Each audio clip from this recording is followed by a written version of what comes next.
नमस्कार. सराटी अंतरवाली येथे मराठ्यांची महाविराट सभा 14 ऑक्टोबर येथील सभेची चर्चा आपण अनेक दिवसापासून ऐकतोय. आधीपासूनच या सभेचे नियोजन सुरू होते.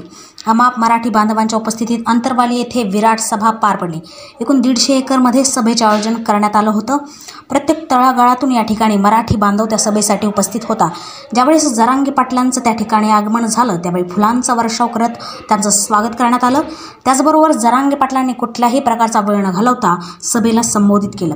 त्यांनी यामध्ये काही प्रमुख मागण्या सांगितल्या की सरसकट मराठी बांधवांना ओबीसीमधून कुणबी प्रमाणपत्र देण्यात यावी ही त्यांची प्रमुख मागणी होती. कोपर्डी प्रकरणातील त्या आरोपीला फाशी द्यावी. परत त्यांनी सांगितलं की आरक्षण दिल्यानंतर 10 वर्षांनी त्या ठिकाणी त्याची पाहणी करण्यात यावी, त्याचा सर्वे करण्यात यावा आणि त्यातील प्रजाती बाहेर काढण्यात याव्या. याचबरोबर त्यांनी अजून एक महत्त्वाचा मुद्दा मांडला. सारथीमधून PhD करणाऱ्या जास्तीत जास्त विद्यार्थ्यांना निधी द्यावा आणि त्यांचे प्रश्न मार्गी लावावेत. 50% वेगळा प्रवर्ग वेगळा करून या ठिकाणी आरक्षण द्यावं आणि ते आरक्षण टिकायला देखील हवं. ज्या पद्धतीने इतरत्र समाजासाठी टिकलेले आहे त्याच पद्धतीने. जर आरक्षण दिलं नाही तर आम्ही 40व्या दिवशी दाखवून देऊ असा इशारा देखील त्यांनी सरकारला दिला. जनसमुदाय देखील घोषणा देत होता, एक मराठा लाख मराठा. त्याचबरोबर जरांगे पाटलांनी मध्ये पोलिसांबद्दलही कौतुकास्पद वक्तव्य केलं. पोलिसांनी आपल्याला सहकार्य केलं म्हणूनच ही सभा आपण शांततेत पार पाडू शकलो. शिवाय त्यांनी सभेला उद्देशून म्हटलं, प्रत्येक मराठी बांधव या ठिकाणी सभेला शांततेत आलेला आहे आणि परत शांततेत जाईल असा आशावादही त्यांनी व्यक्त केलेला आहे. त्याचबरोबर जरांगे पाटलांनी त्या ठिकाणी आलेल्या मराठी बांधवांची जर गैरसोय झाली असेल त्याबद्दल सर्वांची दिलगिरी व्यक्त केली आहे. मराठी आरक्षणासंदर्भात समित्यांचं काम चालू आहे, ती कामं बंद करा, सरसकट ओबीसीमधून मराठ्यांना आरक्षण द्या या मुद्द्यावर जरांगे पाटलांनी अधिक प्रकाश टाकलाय.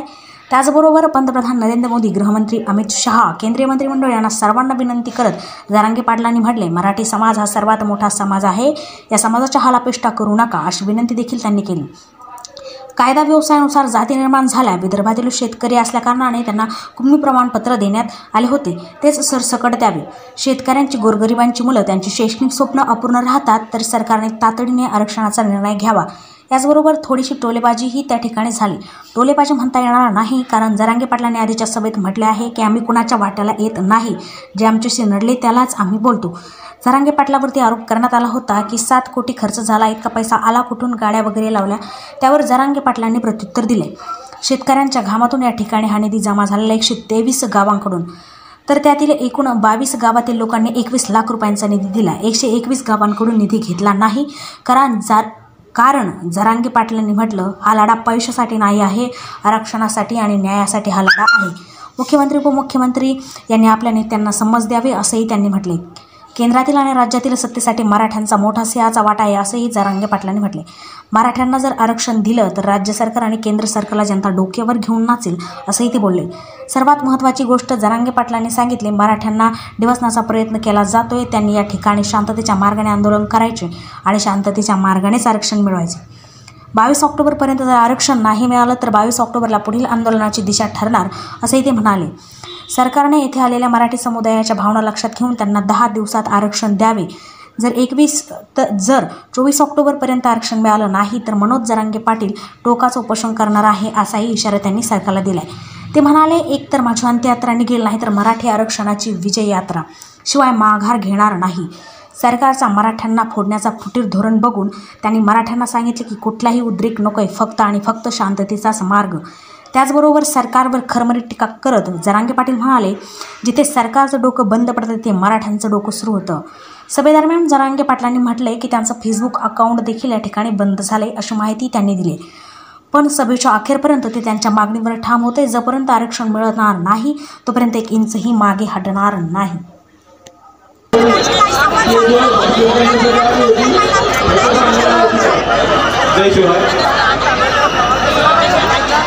कृपया व्यासपीठ खाली करायचं.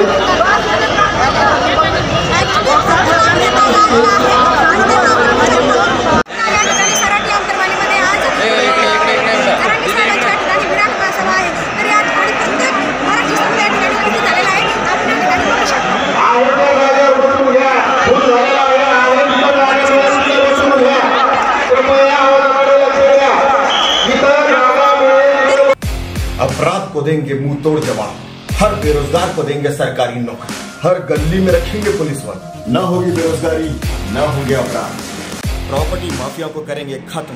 हर व्यक्ति को मिलेगा एक ही घर, किसी को एक से ज्यादा घर का हक नहीं मिलेगा। ना किसी के पास ज्यादा संपत्ति, ना किसी के पास कम संपत्ति। ना होंगे प्रॉपर्टी के झगड़े और ना होंगे कोर्ट के झगड़े। यूनिवर्सल सोशल मीडिया प्लेटफॉर्म, जहां आप अपनी बात पूरी आजादी के साथ 100% फ्रीडम ऑफ स्पीच के साथ रख सकते हैं। यहाँ मेंबरशिप की कोई प्रीमियम चार्ज भी नहीं है। दुनिया का एकमात्र न्यूज चैनल जहां खबरों के साथ साथ अपने विचार भी रख सकते हैं।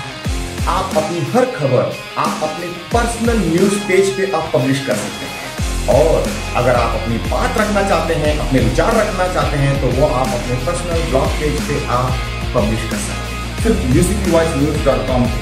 तो तुरंत UCP रिपोर्टर को कांटेक्ट करें, अपनी ID रजिस्टर करें, खबरें और अपनी बातें पब्लिश करें।